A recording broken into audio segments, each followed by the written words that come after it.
Fred Hammond. You have been a inspiration to me like no other artist, and I want to do something special. I was talking to a friend recently, and he had mentioned your project Spirit of David, and he was talking about how it blessed him and it helped him through his teenage years, and it resonated with me because the same thing was true for me. And I realized that this project, which I hold as one of the top 5 gospel albums of all time, had blessed so many people. And I wanted to do something to show my appreciation to you for that work. But before we get into what I did, I just wanted to talk about the project itself. I think it released in 1997. It was a project that had all these songs that dealt with some Psalms in the Bible and David, and it was all themed, and I never seen anything like it. And the songs just really blessed me so much. And recently I was reading the Bible and I was looking in the Psalms. And one thing I realized about David is, of course, we all know him as a worshiper, but we also know that he's very prophetic in his writings. And I came to the realization that when you go to deep levels in worship, that actually something prophetic often happens, where God comes and he begins to minister to you and he begins to show you things to come. And we see this in the Psalms. We see David talking about Jesus and all these things that are going to happen generations later. And then while I'm thinking about Psalms, I'm thinking about David, and then I thought about the project and I thought about you.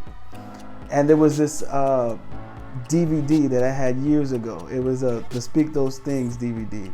And right at the beginning of that DVD, there's a quote from you, and it says something along the lines of, you had a vision and you saw God, and to the left of you, or the left of God, was a vault with all these songs, and they were his favorite songs. And he was going to release it in the earth, and he was going to give some to you and some to others.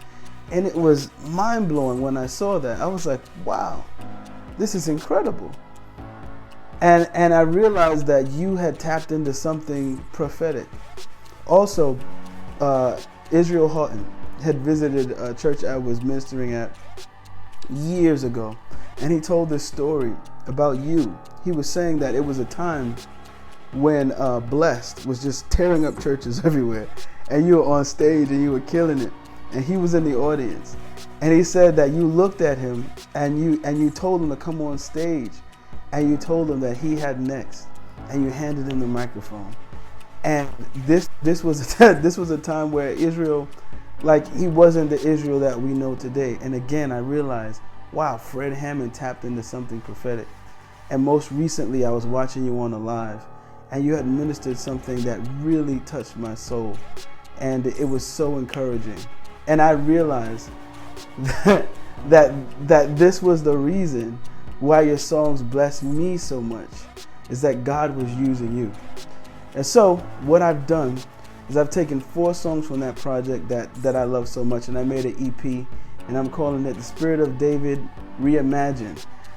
When you made the project at the time, it was very urban, praise and worship. Our people weren't used to praise and worship in that way. And so you urbanized it and got us comfortable worshiping God, right, in an exuberant, extravagant, intimate, at the same time way. And so what I wanted to do was, with that same flair, add an urban twist with my interpretation of the songs. And I'm really excited for how they came out. So it's a 4-song visual EP, and I hope that you enjoy it. Fred, I love you, man. I never met you. Hope that you see this. Well, I did meet you once, but that's another story. But I hope that you get to see this. I hope that it blesses you. Thank you so much for the Spirit of David. Take care. Bye-bye.